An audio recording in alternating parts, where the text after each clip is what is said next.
Sir, while we were in dialogue with Mr. Bhave, there was a lot of emphasis here on corporate compliances and the SEBI chair. Yes, Bhave, the SEBI chairman, who was with us. Now, when you were giving the resume of Karthik Chidambaram, which has a lot of professional degrees that he has, to his credit, if my memory serves me right, I had the opportunity to meet him in the context of his emphasis on implementation. And he and his team developed a miraculous software on implementation, facilitating and monitoring total legal and regulatory compliance. Now that he has moved from that part to looking at the government as the ICC member, I am wondering if he is considering developing that kind of a software for obligations cast on the government. In fact, it can be very, very useful. In fact, companies are benefiting by the software that he and his team has created.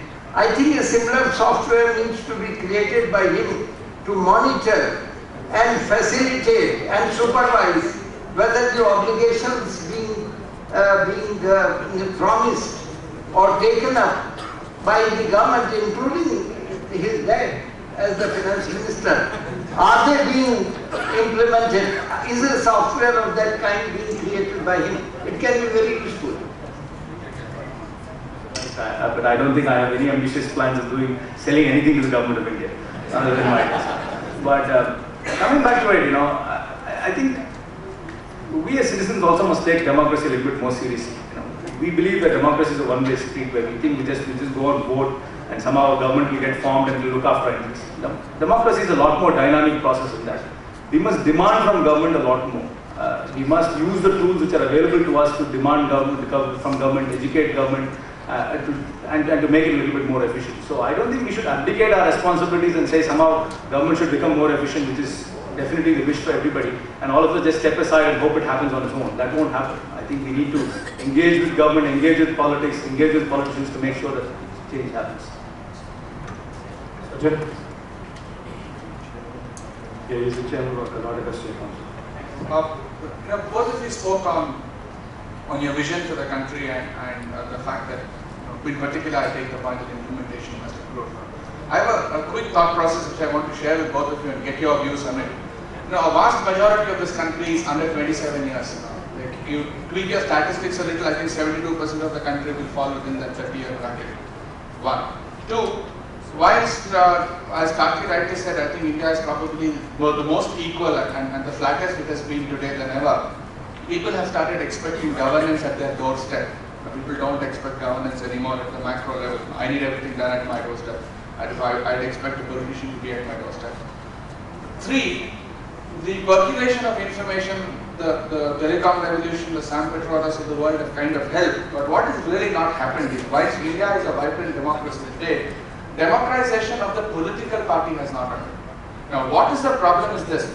A chap who's 27 years of age kind of has a roadmap to say, I will join a Cisco of the world or the IBM of the world and grow to being the CEO of that place one day. Or I'll get into a legal practice and grow to being the Supreme Court judge one day.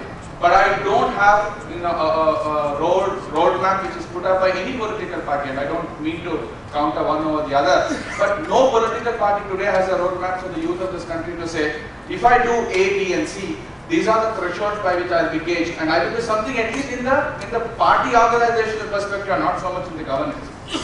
What are your thoughts? Both of you share a significant role in your respective political parties, and therefore what's your thought process on democratizing the political party more than democratizing the country?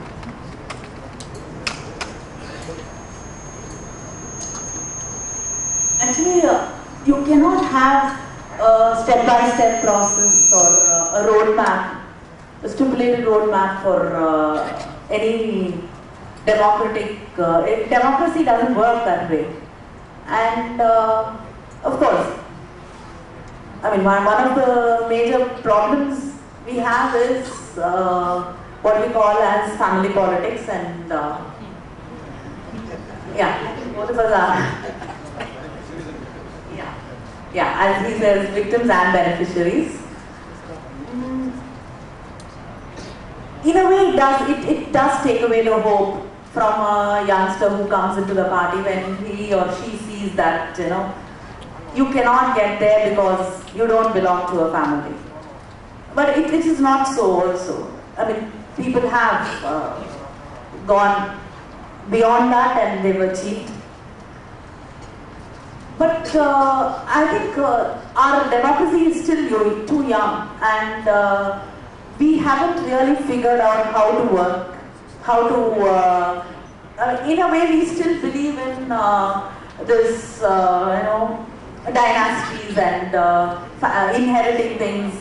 As people, I think we still have faith in that. We have to, I mean, as a country, we have to learn to break away from that. Only then, you know, it can percolate into politics, it can come into every other field. So it's just not the problem only with politics. I think the way we look at, I mean, we still look at voting, we still look at politics at a very, very emotional level. We do not, I mean, when we talk about infrastructure, I've heard people say, when an MLA goes back and says, I've laid roads and I've done this. So they just turn back casually and say, I don't know how many people can say, I'm a road la pattita old poran. And I get a task is good part. I mean, what am I going to do with your roads? How does it help me? You just give me something for the election so that I can come and vote for you. I mean, that's how we start looking at it. It's becoming very, you know, short-termed benefits which people have started expecting from politics. It could be both ways. I mean, they might have lost faith that, you know, nothing is going to happen, whichever government comes. So at least let me get something before the elections, whatever I can get. Or it is that they really don't care. And that's how it is. So I think we have to start looking at politics in a more intelligent way, in a more sensible way than being emotional, and that's the only way we can get disconnected and make it more democratic. And that's the only way parties also start functioning that way. And people love you know, emotional speeches, fiery speeches, and we don't even think whether it works or not. If there's a problem, we love to say that I'll go conquer the next state. I mean, if you don't give me water, I mean, you love a politician who says things like that. So somewhere we have to break away from all that and start becoming a little more sensible the way we start looking at politics, and that's, I think that's the only way out. I agree that the fact that political parties in India are fairly closed shops is a huge problem. I don't want to name political parties. Barring two political parties, every other political party in India is controlled by a particular family within the political party. And it is a big dampener for a young person to come into politics and to say that he can aspire for a strong job or for a top job there. In America, it's very common for youngsters who are valedictorians of their classes to say they want to be president of the land.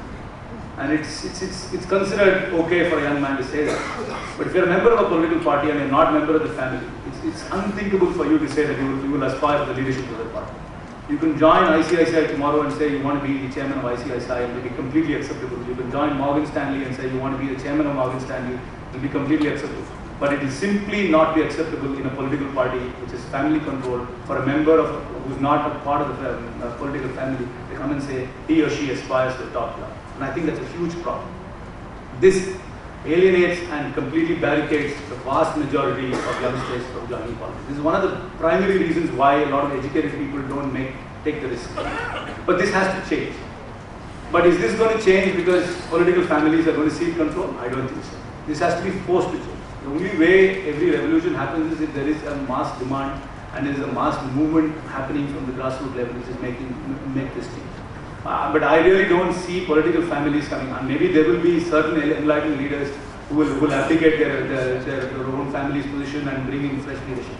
But even when they bring fresh leadership, I've seen this in other political parties, they really bring it up to a point. The top job is simply not available to anybody who wants it. And that is a huge problem. I always said this whenever I speak, if you look at the greatest democratic change in India has actually happened in cricket and in business. If you look at the Indian cricket team in 1947, 1967, 1987 and now 1997 and now in 2007, if you look at it in 10-year or 20-year block, see the composition of how the cricket team has changed. When India was independent, the people who were playing for the Indian cricket team came from princely families.